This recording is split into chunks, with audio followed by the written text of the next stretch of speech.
on a un joueur nommé Joseph Martinez qui a pris l'avion de Fort Lauderdale pour arriver dans le super froid montréalais. C'est la nouvelle acquisition du FC Montréal. Et il a 30 ans. Il a passé, je pense, de 2017 à 2022, il était avec le United d'Atlanta. Ouais, exactement. Ensuite, il a été à Miami. Ouais. Et maintenant, il est à Montréal. Guys, qu'est-ce que vous pensez de ce transfert? Que des endroits chauds, vénézuéliens aussi. Et puis il arrive à Montréal, changement de climat, changement d'atmosphère. On verra comment il va s'adapter. Mais regarde, c'est une légende, entre guillemets, de la MLS. C'est un des meilleurs buteurs historiques de la Ligue. Donc il faut lui donner un grand respect pour ça. C'est un joueur aussi qui a joué en Europe. Il a joué en première division en Italie. Il est sélectionné pour son pays, le Venezuela, depuis de nombreuses années. Donc, il connaît le haut niveau. Il a déjà performé à un très haut niveau. Qu'est-ce que ça va donner à Montréal à voir? Il était blessé ces 2 dernières saisons. Ouais. C'était une machine à but. Il empilait les buts à chaque saison jusqu'à une très grosse blessure qu'il a eue. Et depuis, il n'a pas réussi à retrouver son rythme. Depuis cette grosse blessure. Donc ça, c'est un grand point d'interrogation. Est-ce que cette grosse blessure l'a tant ralenti que ça, ou il a juste besoin d'un certain déclic, peut-être un changement d'atmosphère, un changement de scène, peut-être un changement de rôle au sein de son équipe. Mais moi, au-delà de ce que lui va faire sur le terrain, ce à quoi je pense en tant que Montréalais, qui sait qu'il y a énormément de talent local ici. J'espère qu'il va réussir à amener son expérience et réussir à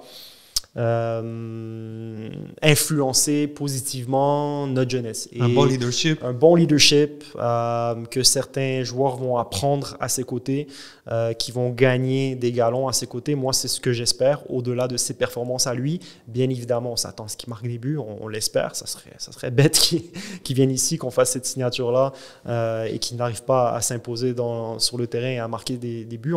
C'est sûr qu'on l'espère, mais au-delà de ça, j'espère qu'il va réussir à motiver puis apprendre des choses à ses coéquipiers. C'est un joueur qui il vient de jouer avec Messi là, pendant une partie de saison. Il en a appris lui énormément aussi récemment. Il a côtoyé des grands joueurs. Puis il n'y a pas eu vraiment de résultats. De façon de dire, il a joué aux côtés de Messi, mais c'est pas comme si... Ouais, mais c'est ça aussi. C'est pas... je sais pas non plus c'est comment être avec Messi on a daily basis. Mais il faut savoir que, bon, regarde tout l'ouragan médiatique qui est venu sur Miami quand Messi est arrivé. Et puis, c'est sûr que, comme Karim dit, peut-être que le changement d'air va faire du bien aussi parce que ça doit pas être facile cohabiter avec un Messi, tu vois. Et puis, je dis pas ça méchamment pour dire que, non, oui, il prend énormément de place. Donc, tu sais, pour les autres joueurs, tu sais que même sur le terrain, t'es même... Quand t'as Messi, on s'entend qu'il y a sûrement plusieurs gars dans l'équipe que c'était leur idole, tu vois. Donc, être sur le terrain avec lui, t'es comme impressionné, tu vois. Tu le vois dribbler le ballon, tu te dis, mais waouh! La passe, c'est pour moi, wow!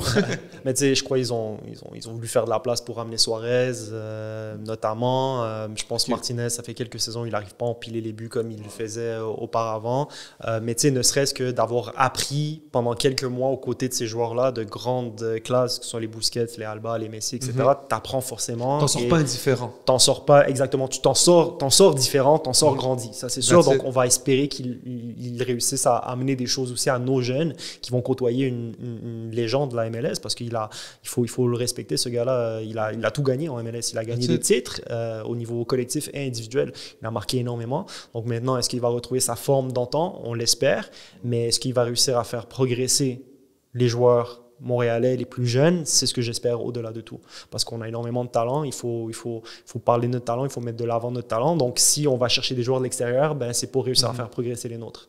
Mais j'ai l'impression aussi que c'est beaucoup des moves styles qui sont importants pour l'équipe parce que l'impact. Parce que le FC Montréal, shout-out l'Impact, bien sûr, on ne va pas arrêter de le dire, hein, c'est des lapsus normaux. Mais on a besoin de marquer des buts. Je pense que le meilleur marqueur, j'ai oublié son nom, la saison passée, il n'en avait que 5. Difficile. Ça a été très difficile. Ouais. Mais tu sais, j'espère aussi que ça va porter cette stabilité-là qu'on a besoin. Parce que si tu regardes dans les 3-4 dernières saisons, tu sais, c'est toujours été instable, le CF, tu vois. Ça a toujours été instable. Et puis, c'est sûr que oui, on nous considère un peu comme ici un club, bon, les joueurs performent bien, puis après, ils vont signer en Europe, ça. Mais, tu sais, pour les partisans, je pense qu'on mérite ça aussi parce que, regarde, là, cette année, bon, on va pas se le cacher, c'est l'effet Messi, là. Mais que tout a été vendu. Tout a été vendu. Donc, tu sais, Saputo est content. Ici, les poches sont remplies. Le stade va être rempli et tout. Donc, je pense que les partisans ont le droit aussi d'avoir un beau spectacle sur le terrain. Totalement. Puis, honnêtement, regarde, moi, je te parle en tant qu'expérience personnelle. L'année qu'on s'est rendu quand même loin, tu vois, avec Wilfred Nancy. Tu sais, c'était beau. On avait du beau spectacle, on avait du beau jeu, il y avait l'effervescence. Et puis, ça faisait longtemps que j'avais senti cette effervescence-là et cet engouement dans la ville pour le foot. Totalement. Depuis, genre, l'ère Drogba, tu vois. Yeah.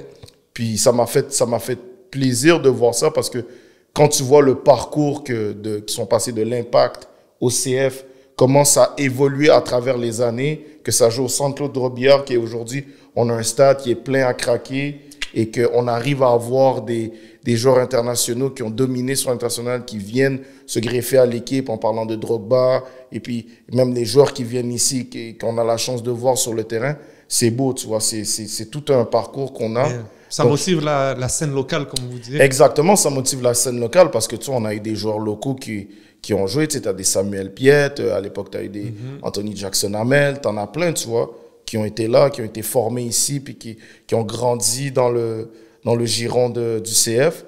Donc, honnêtement, je pense que j'ai hâte de voir qu'est-ce que ça va donner. Mais comme il dit, le fait d'avoir côtoyé des joueurs de ce niveau-là, j'espère vraiment avec toute la maturité qu'il a en tant que joueur et en tant que personne lui-même, va être capable d'apporter ça à l'équipe pour vraiment essayer à l'équipe d'amener un autre niveau et puis qu'on puisse faire des beaux résultats cette année. Hein. Je dis, regarde, je dis pas qu'on sera en finale, mais qu'on ait quand même une belle saison, qu'à la fin de la saison, peu importe comment ça se termine, mais qu'on soit fiers de notre équipe et qu'on se dit, regarde, ils ont tout donné et puis on n'a pas eu un spectacle médiocre sur le terrain, tu vois. Yeah, puis il y a un nouveau coach aussi, Laurent Courtois. Ouais. Exactement, c'est un nouveau staff, c'est un vent d'air frais qui arrive, il y a des nouveaux joueurs qui viennent se greffer aux talents, les jeunes talents qu'on avait déjà, qu'il faut valoriser, parce que je veux remettre l'emphase là-dessus. Si on regarde la finale de la MLS l'année passée, LA Columbus, il y a énormément d'acteurs montréalais là-dedans. Wilfred Nancy qui gagne le championnat et qui est allé chercher Farsi, un jeune un jeune d'ici, montréalais, qui a joué dans les parcs à Montréal toute sa vie avant de se rendre là en finale de MLS comme joueur important d'une équipe, coaché par un staff 100% montréalais. Wilfred qui est venu ici dès l'âge à l'université pour étudier à l'UQAM et il a joué à l'UQAM, il a coaché à l'UQAM, il a fait toutes ses classes ici et il a ramené tout son staff qu'il avait au CF Montréal. Moi, il y a Jules qui est préparateur physique de Columbus maintenant, avec qui j'ai joué moi aussi au niveau universitaire, que j'ai côtoyé, qui s'est développé, qui a travaillé avec le CF. Maintenant, il gagne la MLS et puis tout le staff, et ce sont des gars de chez nous. Donc, il faut valoriser ça. Le staff de l'équipe adverse, l'adjoint Marc Dos Santos, un gars d'ici, qui a fait ses classes ici, le gardien Crépeau, Québec. Donc, il faut valoriser nos talents d'ici. C'est pas normal qu'ils se retrouvent ailleurs. On devrait tous les avoir au CF. Maintenant, bon, il y a un vent d'air frais qui arrive avec ce nouveau staff-là, parce que le staff l'année passée s'est mal passé avec les joueurs, on va pas se le cacher. Énormément de critiques des joueurs envers le staff de l'année passée. On va espérer que tout ça soit réglé cette année. Je pense que ça commence sur des bonnes bases. Les joueurs sont déjà très impressionnés par les nouvelles méthodes du nouveau coach.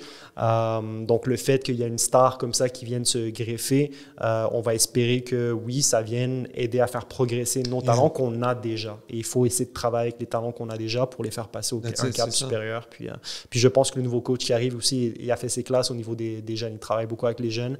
Donc, je pense que c'est quelqu'un qui est très bon pour ça. Donc, on va espérer voir des belles choses cette saison. That's it. Bon, on va continuer à couvrir le CF Montréal. Ça reste notre ville, ça reste notre club. On va le supporter. C'est cool, guys. Moi, j'apprends à le découvrir. Je suivais beaucoup avant. J'ai un peu décroché, disons. Mais ensuite, là, avec tout cet engouement qui arrive, on s'appelle style 11 MTL. Il faut qu'on représente d'une certaine manière. Yes. So, c'est le fun, Karim, tu sais, de savoir qu'il y a tout cet environnement montréalais, ce développement de joueurs, de coachs, que je sais que même la ville suit. Tu sais, quand on le voit, je vois que les gens sont intéressés. Même quand je regarde sur le net, il y a beaucoup de podcasts. Il y a des podcasts qui en parlent. Quand je vais sur Twitter, on voit une certaine effervescence dans la ville. Et si c'est vraiment ça que le club voulait ramener, ben je pense que ça marche parce que, regarde, on en parle.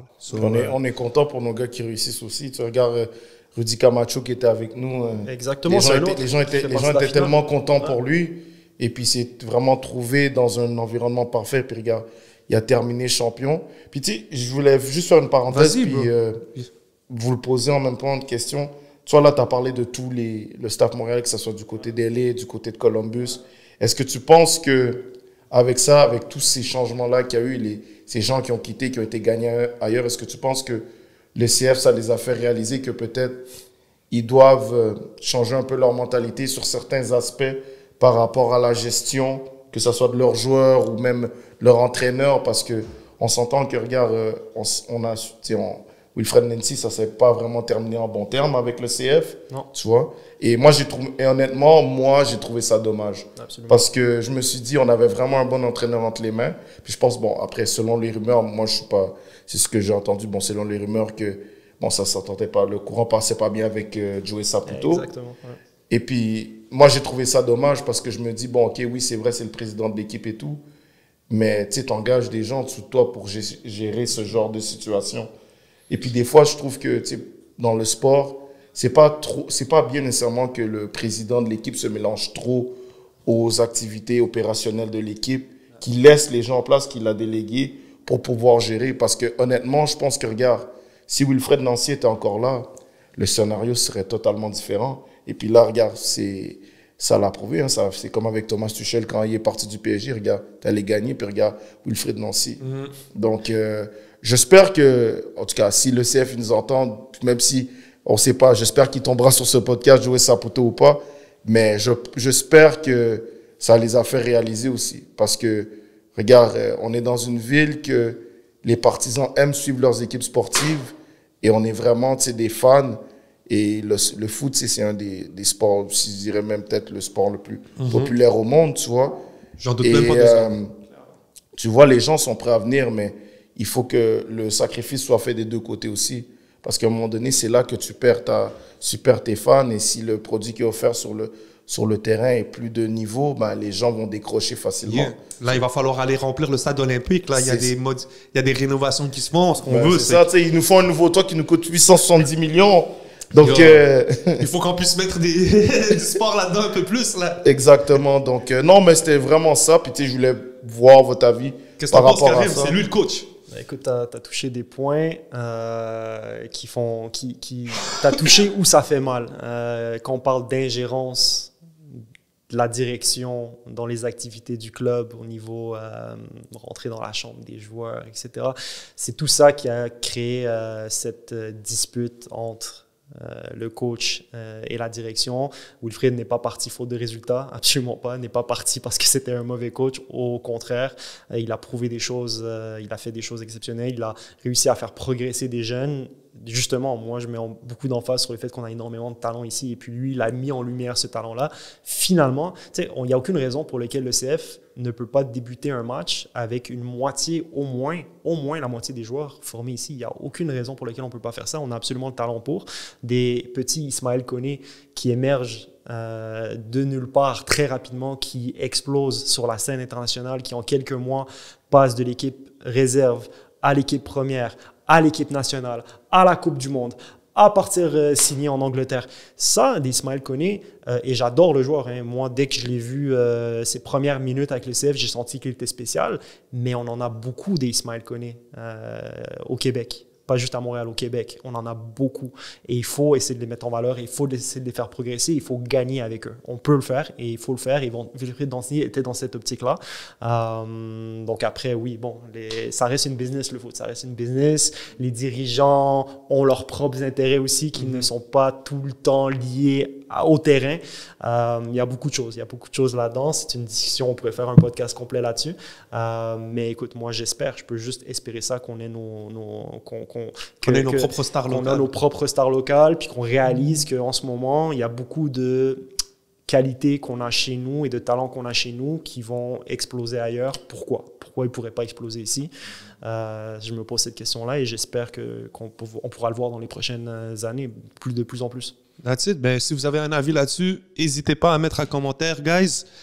Un autre épisode de 11 Sport avec beaucoup de conversations. Vous le savez, on a des experts avec nous, on a des passionnés avec nous. Je sais que vous aussi, vous êtes autant passionnés par ce sujet-là. So, n'hésitez pas à nous dire quel genre d'événements que vous voulez qu'on couvre, quels sont les sports que vous voudriez qu'on amène à la table. Et let's go. Sincèrement, big shout-out à Karim encore une fois. Merci à toi pour l'invitation, comme toujours. Ça fait plaisir, bro. Merci, Flaco, d'être passé. Yes, c'est un plaisir, c'est déjà. Alors, on sait déjà. So, on se catch très bientôt, guys, pour un autre épisode de On Sport. Ciao.